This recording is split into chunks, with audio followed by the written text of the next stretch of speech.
3 ତାରିଖରେ ଚଳିତ ବର୍ଷର ପ୍ରଥମ ଚନ୍ଦ୍ରଗ୍ରହଣ ହେବାକୁ ଯାଉଛି। ଏହି ଗ୍ରହଣ ଦୋଳ ପୂର୍ଣ୍ଣିମାରେ ଦେଖିବାକୁ ମିଳିବ।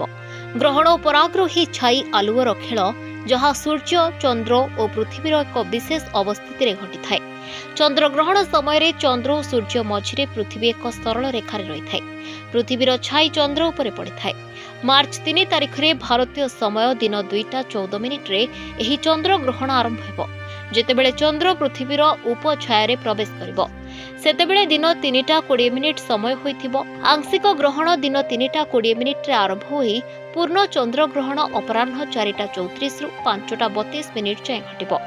ଆଂଶିକ ଗ୍ରହଣ ସନ୍ଧ୍ୟା 6:47ରେ ଶେଷ ହେବ। ସେଥିପାଇଁ ଏହି ଗ୍ରହଣ ଓଡ଼ିଶାରେ ସନ୍ଧ୍ୟା 6ଟାରୁ ସନ୍ଧ୍ୟା 6:47 ଯାଏଁ ମାତ୍ର ଆଂଶିକ ଗ୍ରହଣ ଭାବରେ ଦେଖାଯିବ। କିନ୍ତୁ ଏଥିପାଇଁ ସକାଳ 6:20ରୁ ଘାତ ସମୟ ଆରମ୍ଭ ହେବ ବୋଲି ପାଞ୍ଜିରେ ଲେଖାହୋଇଛି। 2026ରେ 2ଟି ଚନ୍ଦ୍ରଗ୍ରହଣ, 2ଟି ସୂର୍ଯ୍ୟପରାଗ ଦେଖାଯିବ।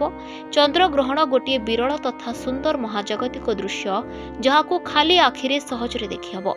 ଏହାର କୌଣସି ପ୍ରଭାବ ଆମ ଉପରେ ତଥା ପୃଥିବୀ ଉପରେ ନାହିଁ। ଆକାଶ ମେଘମୁକ୍ତ ରହିଲେ ଏହା ଓଡ଼ିଶାରେ ଆଂଶିକ ଗ୍ରହଣ ଭାବରେ ସନ୍ଧ୍ୟା 6:47 ଯାଏଁ ଦେଖିହେବ। ଜନବିଜ୍ଞାନୀ ଡକ୍ଟର ଶୁଭେନ୍ଦୁ ପଟ୍ଟନାୟକ କହିଛନ୍ତି, ଚନ୍ଦ୍ରଗ୍ରହଣ କେବଳ ପୂର୍ଣ୍ଣିମା ତିଥିରେ ପଡ଼ିଥାଏ। ପୃଥିବୀର 2 ପ୍ରକାର ଛାଇ ରହିଛି। ପ୍ରଥମଟି ଉପଛାୟା, ଯାହାକି ଖାଲି ଆଖିରେ ଦେଖିବା କଷ୍ଟକର, ଓ ଦ୍ୱିତୀୟ ଛାୟା, ଯାହା ଏକ ଗାଢ଼ା କଳା ରଙ୍ଗର ଛାଇ। ଏହାକୁ ଖାଲି ଆଖିରେ ଦେଖିହୁଏ।